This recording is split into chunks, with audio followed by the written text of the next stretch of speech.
Merci de nous retrouver dans la famille en question. Les ados boivent de plus en plus tôt. À 11 ans, 59% d'entre eux ont déjà bu de l'alcool. 9% des 15 ans en consomment plus de 10 fois par mois, selon l'INPES, l'Institut national de prévention et d'éducation pour la santé. Mais les parents ont-ils toujours conscience des pratiques de leurs enfants? Entre interdiction et laxisme, quelles sont les paroles qui touchent?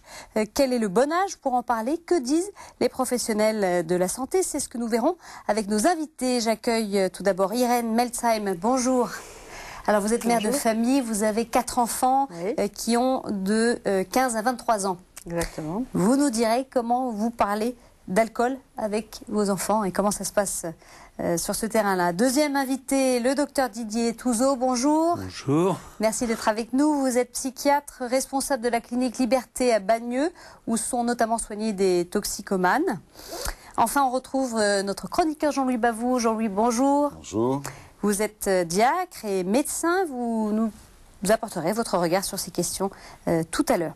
Alors, en attendant, on va voir un reportage. Comment parents et enfants parlent ensemble d'alcool. Un exemple dans une famille qu'a rencontré Sibylle Delettre. Voici Claire, cette lycéenne de 16 ans sort de cours et avec quelques amis, elle se rendent dans leur bar fétiche pour prendre un verre. Ce soir, c'est chocolat chaud, mais il arrive parfois que ce soit un peu d'alcool. En général, c'était plutôt genre en fin de semaine. En fait, ça dépend les moments. C'était le week-end. Ouais. Mais en fait, ça dépend aussi les moments, quoi. On a eu une dure journée, on dit allez, une bière. Une consommation occasionnelle mais pas abusive pour autant. L'alcool ne fait pas, à proprement parler, partie de la vie quotidienne de la jeune fille. Les moments où on boit un verre, c'est des moments de convivialité. C'est avec des amis, parfois au dîner un verre de vin en famille ou bien en soirée. Et du coup, c'est souvent un moment agréable. Et puis, parfois en soirée, ça arrive de boire un peu plus qu'un verre et c'est toujours dans l'idée de la fête. Cette consommation d'alcool, Claire ne la cache pas à sa mère. Bien au contraire, dans cette famille, c'est la discussion qui prévaut. Hélène, la maman, a toujours beaucoup parlé avec ses enfants. Je vois pas très bien comment j'aurais pu faire autrement que dialoguer. Dire à un enfant, tu ne bois pas, point, c'est tout. C'est comme de lui dire, sur le plan de son travail scolaire, maintenant tu travailles. Point. Hein. Je pense qu'un enfant ou un adolescent, il faut l'accompagner et il faut discuter. Hélène a 3 enfants. Claire est la cadette de la famille. Sa mère avait donc déjà abordé la question avec les plus grands. C'est donc plus facile pour elle aujourd'hui d'en parler avec sa fille. Peut-être qu'effectivement, je suis plus sereine maintenant avec ma plus jeune fille que je ne l'étais avec les aînés. Mais aussi parce qu'on a eu ces débats depuis 5 ou 6 ans avec eux. Le principe ici, réagir au quotidien. Une discussion autour d'une tasse de thé tout simplement, ou en réaction à un événement précis. Un très très bon ami d'un de mes enfants s'était visiblement pas bien contrôlé et avait bu plus qu'il ne faut. Donc là, c'est l'occasion de parler justement de la difficulté qu'il y a à savoir soi-même juger, jauger le moment à partir duquel on dépasse la limite. Pour Hélène, les ados ont droit à l'erreur. Elle instaure donc des cadres, mais pour le reste, c'est une question de confiance. Je suis plutôt réceptive à ce qu'elle me dit, d'autant plus que elle n'est pas trop stricte, dans le sens où elle n'est pas complètement anti-alcool. Elle sait très bien qu'en soirée, on boit un petit peu. Et du coup, les conseils qu'elle me donne et la prévention qu'elle fait, oui, je l'écoute parce que de toute façon, je sais qu'elle ne me donne pas des conseils inutiles et qu'elle m'infantilise pas trop. Malgré les conseils d'avant-soirée, des dérapages, il y en a eu parfois. Dans ce cas, Hélène a choisi une fois de plus de discuter plutôt que de réprimer. J'étais un peu tétanisée par la réalité qui était enfin là. Et puis le lendemain, on a pu en reparler. L'enfant était extrêmement gêné de ce qui s'était passé. J'ai très bien senti que ça lui avait suffisamment servi de leçon pour qu'il sache ensuite se contrôler davantage. La méthode d'Hélène semble assez efficace, même si elle reste imparfaite. Ses enfants sont responsabilisés face à l'alcool. Pour eux, c'est le plus possible, avec modération. Irène, une réaction sur ce reportage? C'est du vécu et c'est ce que je vis aussi au quotidien. Je dirais que j'ai exactement les mêmes réactions, c'est-à-dire il y a deux clés à mon avis, c'est le dialogue et la confiance, parce qu'au bout du compte, il faut quand même faire confiance. Mais pas toujours facile de dialoguer avec des ados? Non, ils veulent pas toujours raconter ce qu'ils vivent, ce qu'ils voient, de ce dont ils sont témoins.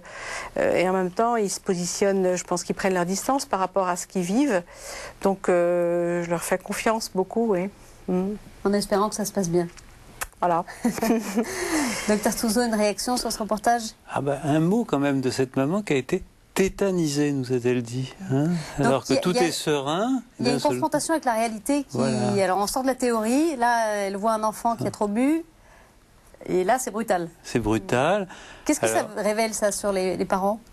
D'abord, on entend que la maman, il n'y a pas le papa qui est à côté. Oui. Ça, c'est une première question. Quand même, on peut se dire, peut-être c'est deux personnes qu'il faut qu'ils puissent... c'est le couple qui va se positionner sur ces questions-là, parce que je pense que les deux n'ont pas forcément la même position. Et le dialogue viendra de cette confrontation. Première chose, donc peut-être elle est tétanisée parce qu'elle était seule. À ce moment-là, aborder la question. C'est un mot qui est fort quand même. Oui, c'est pour ça que ça m'a frappé, moi, vraiment. Et donc ça, c'est la première chose. Deuxième chose... Je crois que, avec les adolescents, il y a une part de découverte à chaque moment qui doit nous laisser, qu'on doit garder. C'est-à-dire qu'il est important de rester toujours en éveil, de ne pas croire qu'ils vont nous suivre le chemin qu'on attend d'eux. Et c'est peut-être justement ça qui est intéressant cette confrontation avec ces adolescents. Si c'était purement mécanique et qu'on développait une recette avec chacun d'entre eux, je crois que ce serait très triste. Et en plus, ce serait même pauvre et appauvrissant pour eux, parce que ça ne leur laisserait pas la possibilité de se développer. Alors, docteur Touzeau, et les adolescents, ils ont toujours bu, mais qu'est-ce qu'il y a de nouveau aujourd'hui, finalement? Alors, qu'est-ce qu'il y a de nouveau? Première chose, il y a ce qu'on nous a, projeté dans les médias. Alors, on est dans un média cet après-midi. C'est vrai que on nous parle de ces ivresses importantes, de ces comportements d'accidents de la route. C'est des choses avérées ou c'est une espèce de tourbillon médiatique? On va essayer un petit peu d'y voir clair. D'abord, il y a des façons de boire différentes dans les pays européens. Sur la France, on va rester focalisé sur la France. On a un boire assez classique, on pourrait dire culinaire d'une certaine façon, c'est une expression d'alcoologue, excusez-moi, où on petit à petit apprend à boire dans un repas de façon assez conviviale, et cet alcool est relativement contrôlé, et toutes les mamans, ou la plupart d'entre elles, sont capables d'expliquer à un enfant les dangers de l'alcool, du vin en particulier. Et à partir de là, l'apprentissage se fait relativement bien. Et puis, il y a quelque chose qui nous a été exporté, qui touche effectivement des pays européens beaucoup plus que nous, qui est un boire ivresse, c'est-à-dire un boire excessif, qui se traduit par ces bitures, excusez-moi l'expression, mais c'est comme ça qu'il faut les appeler, qui ont toujours existé aussi au service militaire ou dans un certain nombre de moments, donc c'est pas quelque chose de nouveau, mais qui ont la particularité de toucher les plus jeunes. Donc ça c'est nouveau. Ça c'est nouveau. La nouveauté c'est que c'est de plus en plus précoce. Alors c'est de plus en plus précoce. Dans certains pays, notamment d'Europe du Nord, ça représente 10% des jeunes, 10 fois par mois, qui boivent plus de 10 verres à chaque fois, donc c'est effectivement important. Oui. Mais en France, c'est 10 fois moins important que dans ces pays. Donc le phénomène existe, mais il ne s'agit pas non plus de l'exporter, ni de le nier, bien entendu. Mais on sait pourquoi ces ados consomment de plus en plus jeunes? Alors, pourquoi ils consomment de plus en plus jeunes? Il y a plusieurs choses, je crois. D'abord, ils consomment de plus en plus jeunes, plus exactement. Les filles rattrapent les garçons. Ça, c'est une première notion. Dans les mêmes comportements. Voilà. Donc, peut-être pas tout à fait de la même façon, mais ça, c'est une première notion.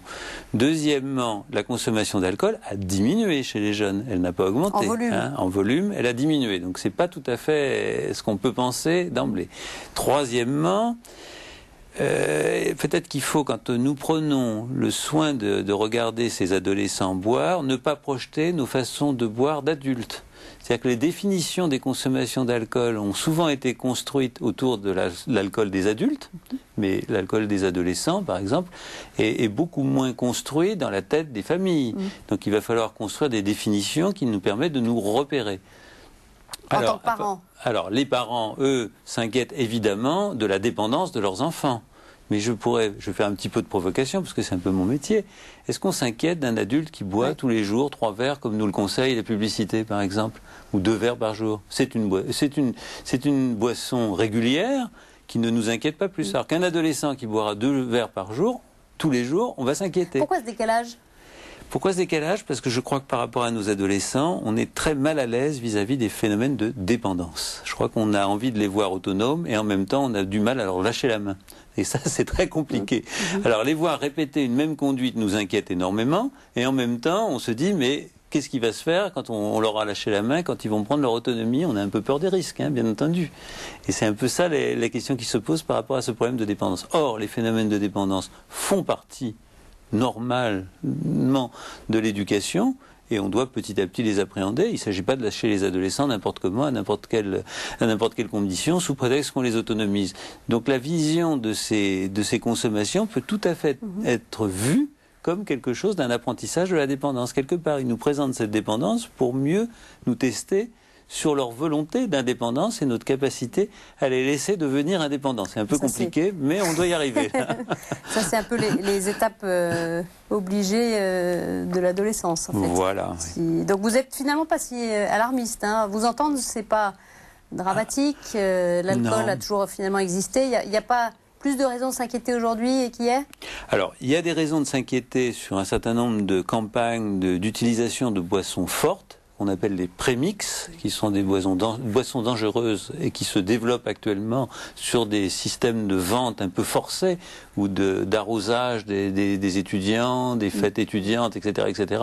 Mais là, ça nécessiterait, je crois, une réglementation, et elle est en cours, et c'est quelque chose qu'on est en train de discuter actuellement, parce que manifestement, les producteurs d'alcool ne sont pas des gens innocents, c'est des entreprises, donc on sait bien que derrière, il y a des intérêts et une volonté de développer une consommation. Donc on interdit petit à petit, je crois, ou en tous les cas c'est à l'étude, ces démarches commerciales.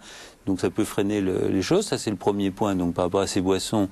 Et deuxièmement, on a limité les prémix. Troisièmement, en tout cas, on devrait le faire. Troisièmement, il y a le problème, qui est le deuxième problème extrêmement grave qu'il va bien falloir aborder aussi, qui est celui des accidents de la route. Et lié à l'alcool. Et là, qui est un vrai sujet important sur lequel il nécessite de faire de la prévention, bien entendu. Alors Irène, on parlait à l'instant des prémix. Vous connaissez? Vous savez si vos enfants en consomment? Oh, je pense, oui. Vous savez ce qu'ils boivent, vos enfants? Vous avez une idée de leur pratique en matière d'alcool? Ils nous disent ce qu'ils aiment, oui. Ce que j'ai observé, c'est que, et c'est une question que j'aurais posée à mon voisin, Dr Touzeau, c'est le fait il faut boire avant de faire la fête. La fête est liée à la boisson. Bon, elle l'est aussi chez les adultes, bien sûr, je suis d'accord. Mais il faut se mettre en forme, il faut boire quelques verres pour s'amuser et pour être sûr que la fête soit réussie. On se téléphone pour savoir où est-ce qu'il y a de la tease, entre guillemets, pour savoir où aller.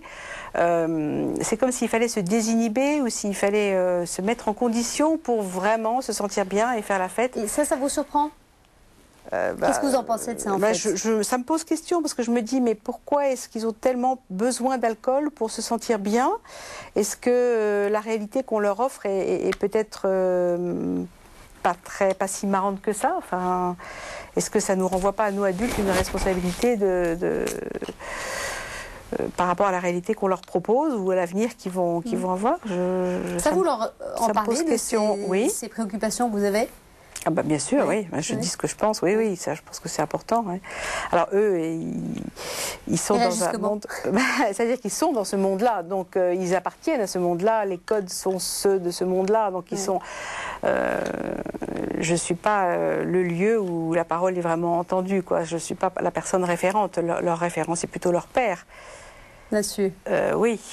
Cela dit, je pense qu'il y a une petite oreille, j'espère, pour les parents. Mais ça n'a pas l'air simple finalement de dialoguer sur ces sujets-là avec des adolescents. Vous n'êtes pas forcément. On n'est pas sûr d'être entendu. Personne. Ouais. Et vous avez l'impression de tâtonner sur ce terrain ou pas?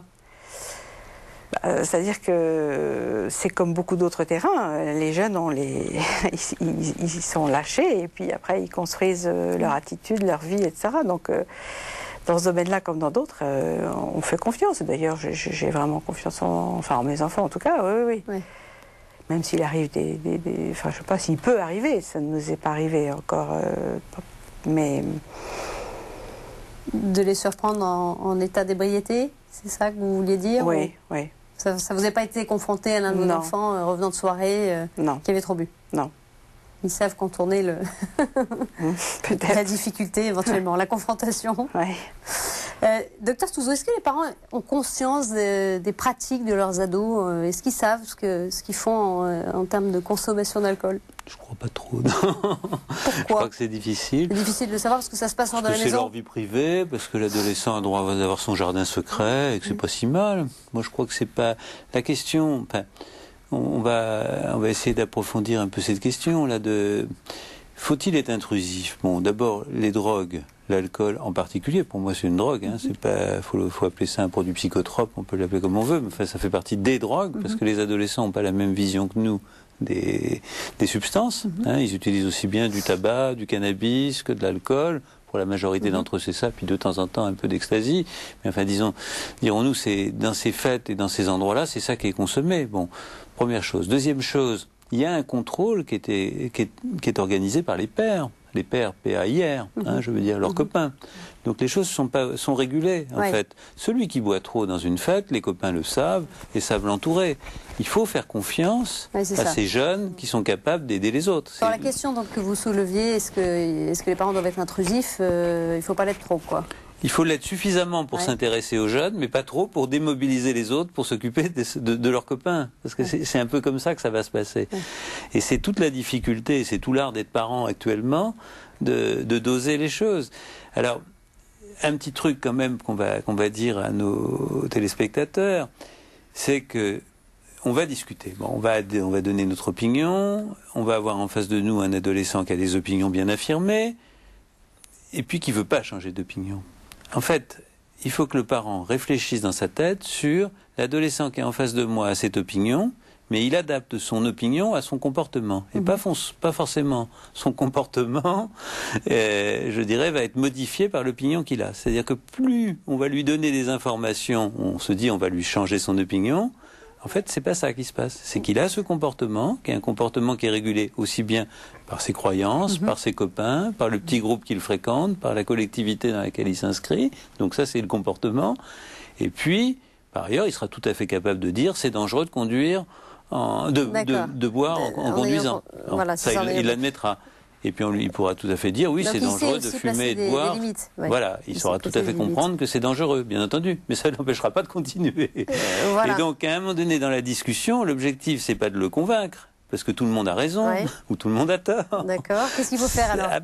C'est là où c'est subtil, c'est qu'il faut accompagner ce comportement en étant vigilant sur le petit entourage du jeune, ça c'est sûr, il faut avoir un œil, et puis en reprenant les expériences, non pas sur des opinions qu'on a sur l'expérience, mais sur les leçons que l'adolescent a tirées de son expérience. De sa propre expérience. On l'entendait d'ailleurs dans le reportage avec cette maman qui dit, quand j'ai vu cet enfant, bon, elle était tétanisée, mais elle dit, je pense que ça lui a servi de leçon. Vous pensez que ça, c'est recevable de dire, après tout, il vaut mieux qu'il se saoule une fois ou deux, et il apprendra par lui-même, après tout, on en est tous passés par là. C'est défendable? Je dirais que c'est une expérience. Ça s'est produit...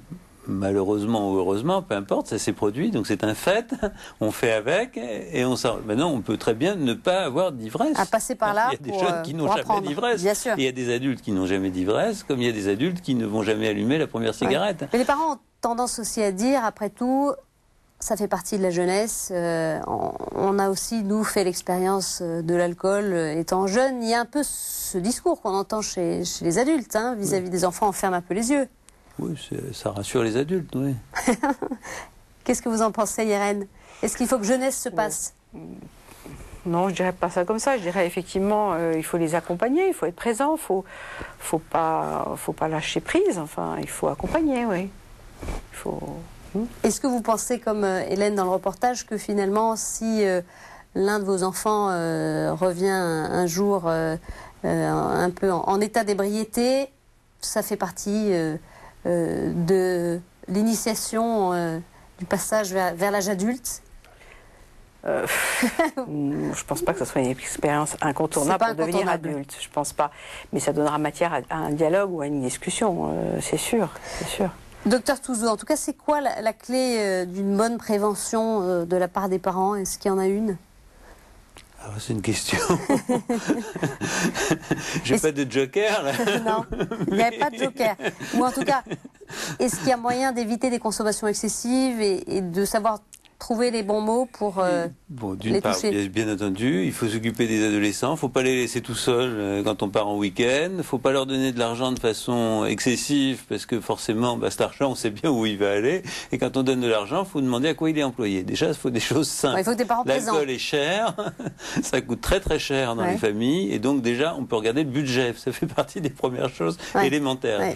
Je vais vous faire une réponse de cuisinière là, qui tient son livre de compte. On peut déjà faire ça. Première chose. Et puis, deuxième chose, là c'est le médecin qui va parler, c'est qu'il y a quand même des petits indices qui font que ceux qui boivent trop de façon répétitive ont quand même des problèmes d'ordre psychologique. Moi je suis psychiatre, c'est mon métier. Et il n'y a pas de en tous les cas, il n'y a pas de consommation excessive répétée sans forcément qu'il y ait une souffrance de l'adolescent, voire un petit peu plus. Ça révèle un mal-être. Et c'est là surtout qu'il va falloir s'intéresser beaucoup plus profondément. La question, c'est pas de dire tous les jeunes boivent ou personne ne doit boire, c'est repérer dans un petit groupe et éventuellement alerter les autres familles, et puis que les familles se mobilisent un petit peu, les parents en parlent entre eux, et puis repèrent qu'il y a un jeune qui va pas bien. Et il n'y a pas de honte à ça. Les adolescents, nous on est des professionnels, on les accueille, on sait les accueillir, les guérir c'est plus compliqué, mais en tous les cas les accueillir, mettre des mots sur ces souffrances. À part les mots, il y a des mots, il y a un dialogue. Une fois qu'il y a un dialogue, il y a possibilité de traitement, et puis des mesures sont prises. Le vrai problème, il se situe peut-être là.